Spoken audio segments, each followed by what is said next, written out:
So Joe, you've got your trainer in town, and he's been testing the heck out of you. Just talk us through it. I'm Yeah, quite it's curious. because it's off season now. And it's like the first week of off season is always like, what are we doing? So I flew my coach out and it's a mixture of did a lot of strength testing yesterday in the gym. I wish I could tell you exactly what it is, but I'm not a gym bunny, so I can't. But I'm just figuring out my explosivity and all bits and bobs like that to guide my strength plan through the winter. Because I've always despised going to the gym with a passion. So like I've finally almost been bullied into stroke convince myself to spend time in the gym this winter. So I'm doing it a couple of times a week at the minute. And then it's just planning everything else because one of my main races next year is altitude.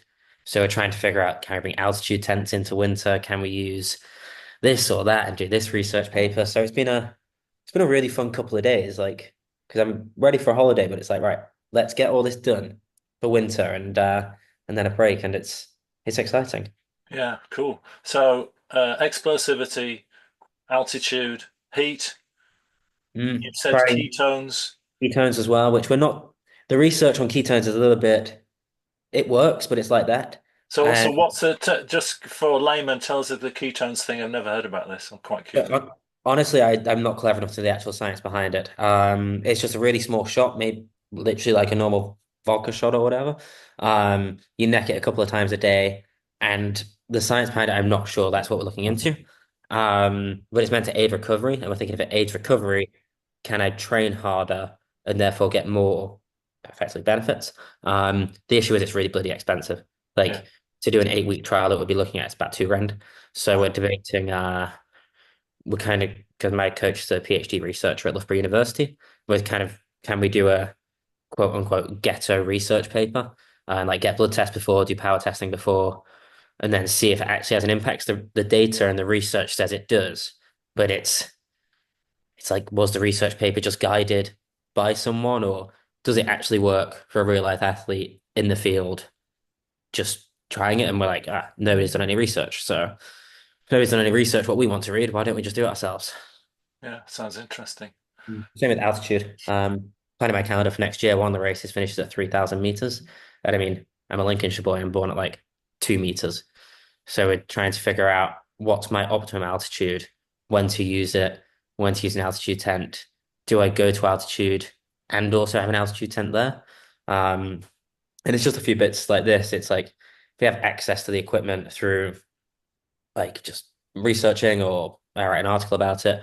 It's just why not if it's going to aid performance? It's if it doesn't harm performance and there's a potential it'll aid it, let's go for it. Yeah. Um, and an altitude tent. The how does it work?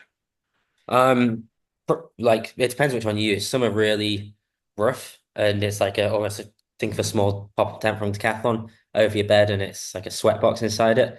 The one I'm hoping to use is it's almost like a gazebo meets altitude. And again, not sure on science because I'm not a researcher, but effectively you can simulate um been to whatever elevation you want and you sleep high, train low. So I'd set it up here in Girona, 12 hours a day in the tent at probably 2,200 meters, and then spend the rest of the day at home, well, living life, training at sea level.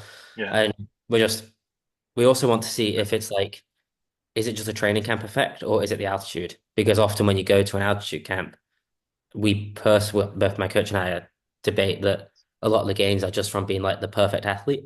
So you're just training, sleeping, you're not doing groceries, you're not going out to get Yeah. coffee, whatever. So we're trying to see if it's pure altitude or if you get the training camp effect. So if we have altitude at home, are the same benefits still there?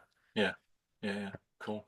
And just like a supplementary question around it. So, like ketone shots. Like what? So, what else is your supplement regime? Do you have a supplement regime? I don't, and I think that's why I got so sick at the end of the year.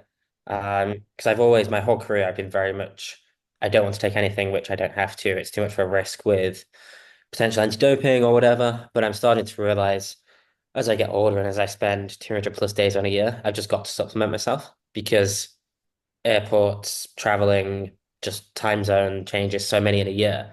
Like I Yeah. think I'm on track for 30, 36, 37 flights this year, plus probably 15 10-hour plus drives. So my immune system is so screwed. Like at the minute I'm on these things to boost my immune system after COVID. And it's like, can we put something in place which stops me having to go on immune boosters and stops me getting sick? And again, it's just something we're looking into. A lot of blood testing happening and things like that, which it's kind of one of those things. It costs money, and you're like, oh crap, that's more budget. But does it save you money in the long term because you're Yeah, not losing racing or you're not whatever? So we pretty much spent the last 2 days doing a post-season debrief. Like anything that went wrong is like, why did it go wrong? What happened? Was it stress? Was it performance? Was it this? Was it that?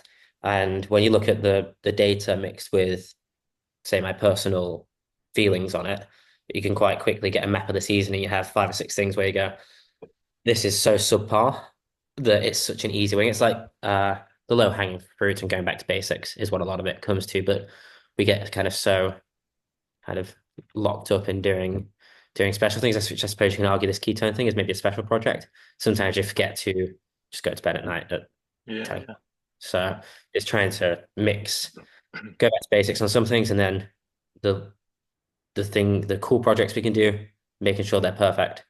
But for me, like winter's perfect. Like all my winters are good. It's my issue is when it gets like May and I've already been on the road for 2 months, and then how do I stop getting sick, which is when supplements come into it. yeah, yeah. And what's the data set that you look at? So you've got your qualitative sort of data, like how you've been feeling, and what's the quantitative data that you use? So we had obviously my coach has all of my riding data. I have my Aura, so I have a lot of my HRV data through the year.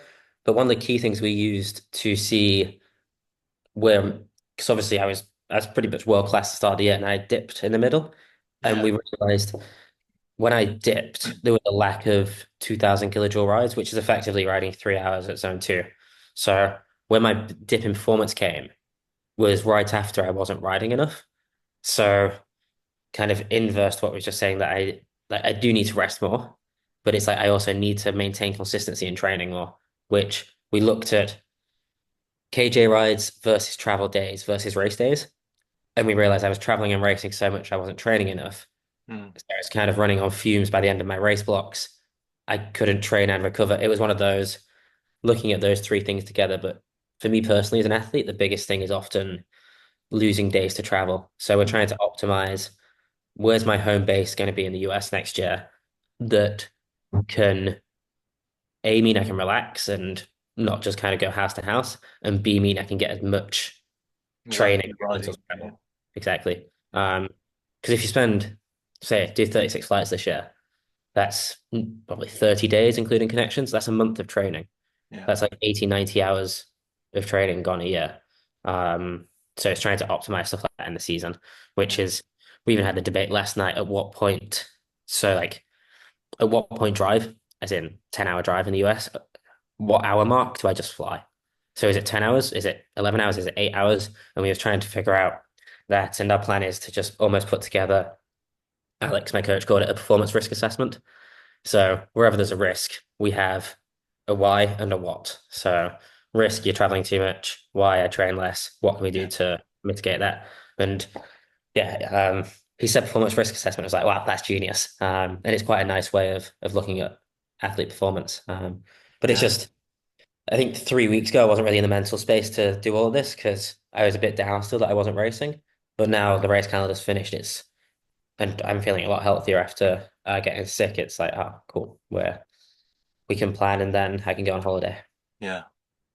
Nice. Wow, I love that. I'm thinking that what we should do is we should check in on this uh, through the off season, like just to see how it's tracking, see like all of the insights that you've got from sitting with your coach this week, and the ghetto research that you might engage in.